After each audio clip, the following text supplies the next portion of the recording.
Sa mundo kung saan ang kapangyarihan ng sukatan ng halaga, isang walang silbing, appraiser ang patuloy na binabasag ang lahat ng inaakala nilang imposible.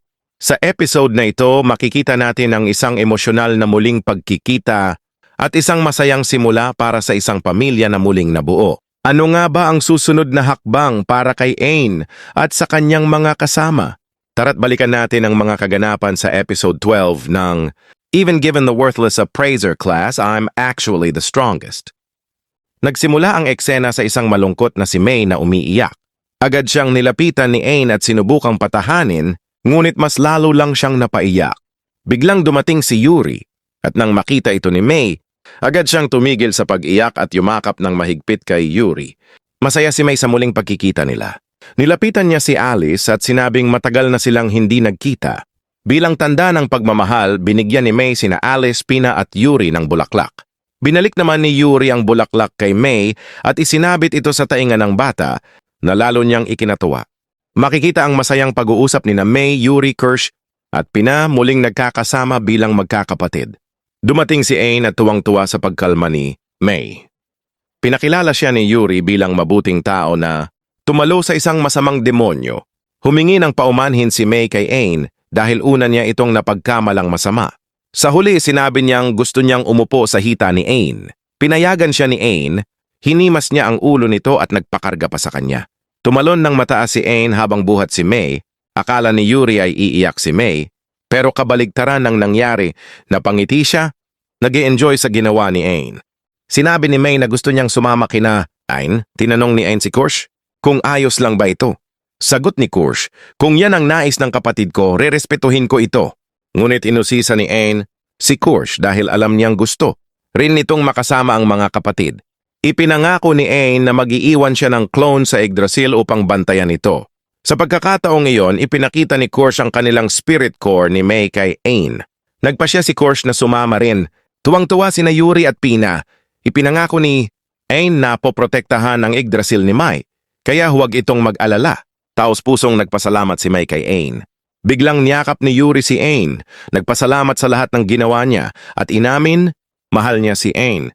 Sa susunod na tagpo, nag-usap sina Ursula at Ain. Masaya si Ursula para sa muling pagsasama ng magkakapatid. Sinabi niya na 4 na lang ang kulang sa mga kailangang hanapin ni Ain. Nagpasalamat si Ain sa tulong ni Ursula na napaluha sa emosyon. Inilagay ni Ursula ang spirit core nina, Kirsch at May kay Ain. Ipinaliwanag ni Kirsch ang kapangyarihang taglay ng kanyang core at binalaan si Ain na huwag itong abusuhin. Ipinakita rin ni May ang kanya.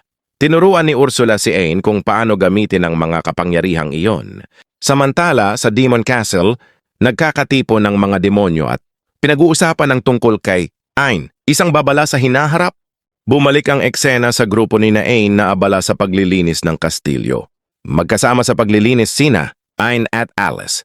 Si Pina naman ay gumamit ng illusion para lokohin si Kurohime, pero agad siyang pinatigil at inutusan na maglinis ng maayos. Kasama ni Yuri si Ursula sa paglilinis. Pinayuhan siya ni Ursula na dahan-dahan lang, pero sabi ni Yuri, nag-e-enjoy siya sa ginagawa niya. Kasama naman ni May si Kirsch sa paglilinis. Nakita ni May ang isang ipis at ipinakita ito kay Kirsch na halos himatayin sa takot. Tinapon ni May ang ipis at natuklasan nilang nasa loob pala sila ng dressing room. Nakakita si May ng magandang damit at nagplano ng sorpresa. Pagbalik ng eksena kay Ain, nakita niya si Yuri na nakabihis ng maganda. Napahanga siya sa ganda ni Yuri. Hinatak siya nito papunta sa mga kapatid niya na pare-pareho ring napakaganda sa kanilang kasuotan. Sinabi ni Ain na napakaganda nila. Si May naman ang pumili ng isusuot ni Ain. Una, ayaw ni Ain dahil pakiramdam niya hindi bagay sa kanya. Pero dahil sa pangungulit ni Ursula, wala siyang nagawa at sinuot ang kasuotan na pinili ni Pina. Sabi ni Yuri, parang prinsipe ka, Ain. At si Alice, hindi makatingin kay Ain dahil sa sobrang kagwapuhan nito. Si May ay proud na proud at sinabi niyang siya ang pumili ng suot ni Ain.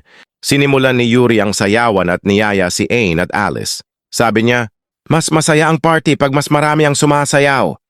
Sumayaw sina Ain at Alice at maya-maya, nilapitan sila ng ibang babae para makisali. Nagpatugtog naman si Kurohime ng isang masayang musika. Nag-uusap si Yuri at Ain sa isang tabi. Nagpasalamat si Yuri kay Ain dahil sa muling pagkikita nilang magkakapatid. Tugon ni Ain, mas magiging masaya pa tayo sa mga susunod na araw. Sa likod ng bawat laban at bawat tagumpay, ang tunay na lakas ni Ain ay hindi lang sa kapangyarihan, kundi sa kanyang kakayahang magsama-sama ang mga pusong winasak ng kapalaran. At habang patuloy siyang naglalakbay, mas lalo pang lumalalim ang ating kwento. Kung nagustuhan mo ang video na ito, huwag kalimutang mag-like, mag-iwan ng komento, at i-click ang notification bell para sa mga susunod na episode. At kung bago ka pa lang sa channel, mag-subscribe ka na para sa mas marami pang Tagalog anime recaps kagaya nito. Ako nga pala si Loki Anime Recap at ito ang kwentong hindi natin palalampasin. Kita-kits sa susunod na episode ng Even Given the Worthless Appraiser Class, I'm Actually the Strongest.